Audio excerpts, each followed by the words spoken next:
I was trying to suck it in and look good for the camera. Welcome back. My wife's slowly becoming a prepper.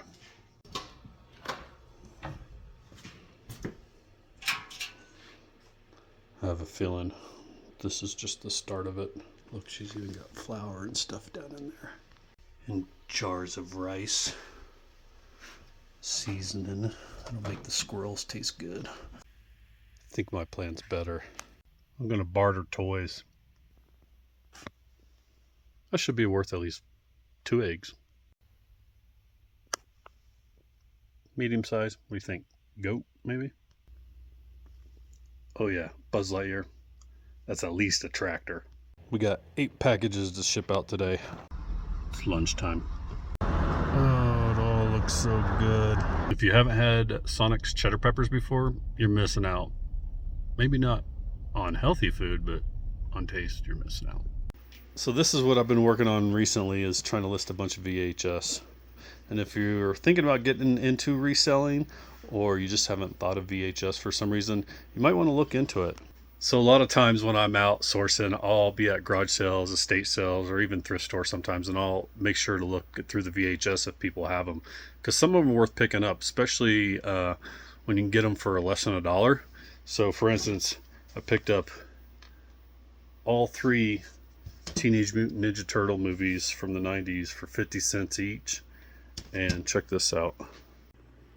This lot just sold a couple days ago for $20 plus $5 shipping, and that's 1, 2, and 3. And then on the 27th, another lot sold for, let's see if I can find it real quick. Here we go. Right there, for $17 for 1, 2, and 3. As long as you can pick them up for $1 or less, you're probably going to be in pretty good position to make some money off of them. Especially if it's a whole bunch of VHS, and you might have some that aren't real highly sought after titles, but you get enough of the same genre, like action thrillers, comedy, whatever, and you put them in lots and sell them in bundles of like 4 or 6 or something like that. If you're paying less than $1 for it, you're probably going to make a little bit of money off it, as opposed to trying to sell them individually. And yeah, VHS, they do sell. And just a quick tip for anybody that's trying to get into the reselling game, you know, or is new to haggling or what have you. Don't be afraid to lowball them whenever somebody tells you they want $2 for a VHS or what have you. Because especially at garage sales, when you see a bunch of them out there, these people are trying to get rid of them. The VHS take up room, they weigh a lot, and more than likely they don't have a VHS player anymore to even watch them on. So they're just trying to get rid of them. For example, I went to a garage sale this summer, and they had a bunch of VHS out there. And so I asked him right away, I was like, hey, how much are your VHS? And he said $2 a piece. So in my mind, I'm thinking, yeah, right, I ain't paying that, you know, but I didn't say nothing to him. I just continued to look through them. And rather than just walk away because he said $2, I made a big pile, because it was all like DuckTales and Pokemon and Digimon and, you know, some popular retro cartoons. So I just made a big pile, and I called the guy back over, and I was like, you know, how about 50 cents a piece? And he said yes. And a lot of times that happens. So if somebody's saying $1 for it, still offer them something, you know, like 50 cents, 25 cents, what have you. And you never know, because a lot of times these people don't want to move the stuff back inside. So anyway, enough of that. So if you're new to reselling and you're trying to find stuff to sell that doesn't cost very much, VHS, you can usually get them for $1 or less, and sometimes you get them for free. And this one sold for, it didn't sell for much, sold for $5, but buyer pays shipping. But I probably paid like 25 cents for this, so it's a little bit of a profit. And keep at it, man. And eventually, hopefully, you won't be like me, where you have so much junk that you can't catch up. But I mean, it's a good problem to have, I guess. You know, at least I've got stuff to sell. So yeah, keep at it.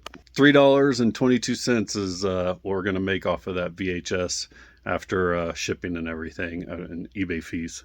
So it's not much, but it'll build up slowly. You just got to keep at it, especially if you're just starting out. You know, some people will get lucky and find the big scores right away, but little things add up, man. You do enough of them, they'll add up. All right, so we got 5 orders to ship off. So we're going to drop this mail off at the post office, and we're going to stop by some thrift stores and try to find something for $5 or less, because most people could probably conjure up $5, you know, be it finding it on the ground or in sewing machines or just laying around the house. But this, in my opinion, is pretty easy to make money off of eBay or Mercari or whatever. You just got to find something to sell, and we'll show you it can be done. It's a small one, but at least the boys are starting to show up. Give it a few weeks and we'll see some bigger guys roaming around. All right, you can see that right there. Some plates. All right, so we're gonna buy 4 of these plates. They're 99 cents each, and yeah, we should be able to make some money off of that. All right, we're at another thrift store, and just to pick up something else that's close to $5. They want $6 for this DVD VHS combo Sony, and I'll show you when I get back home price comps for it. But this is definitely something you could buy if you're just starting out, and you get Amazon boxes all the time, so you can get a free box, just pack it up and ship it out once it sells. Not to mention, Salvation Army has a 25% off coupon for one item. So yeah, this will be under $5. So it works. Look at that. We put DuckTales in there because we needed to test that one out. And there's the one I use all the time. It's the exact same one. So I'll show you how much one of these runs for on eBay. And here we go. This is the exact model that one I picked up is. And look, $100, but that has the remote. If you have the remote, it always helps. This one, I don't know, this person sold it really cheap. October 28th, that was yesterday. But look at these ones. These are from yesterday too. $70 plus 26 shipping. This one's from yesterday, $70 plus free shipping. This one was $50 plus $30. That's no remote as well. And this one has a remote with it, and you know, $100. This one has a VHS cassette, and that just goes to show you, you find sealed VHS blank ones, you add them to a bundle like this, and it brings up the value a little bit, because somebody will just be like, oh, awesome, you know. So yeah, keep an eye out for that. We paid $4.89, $4.80 something cents for this, because we used a Salvation discount code. Like, they have a code every month for the past few months. I don't know how long they've been doing it, but if you sign up with Salvation Army, you can get a code that gives you 25% discount off of one item per day. And this was $5.99. We used the discount code, and with tax and everything, we walked out the door with paying $4.89 or 80 something cents for that. And you probably remember these plates just a few minutes ago I got, and there's 4 of them. They're all in really good condition, and we paid 99 cents per plate for that. So this is just to show you what these are selling for pre-owned, right? You got almost $20 plus $20 shipping. That's crazy. Somebody took best offer right here. You got a brand new set right there for $28. 10 plus $18, so $28. 12 plus 17, so almost $30 for that set of 4. So there you have it. You got 2 examples. You got the plates for less than $5, and you got the VHS player DVD combo for less than $5. And even at $6, that VHS DVD combo player would have totally been worth it. My wife is trying to entice me to come over to the house and spend some time with her. I think I'll go do that. Hopefully you guys learned something, or maybe I give you some ideas, but whatever. But yeah, if you like these videos, you know what to do. And have a blessed day. How you gonna be a prepper if you're eating all the food?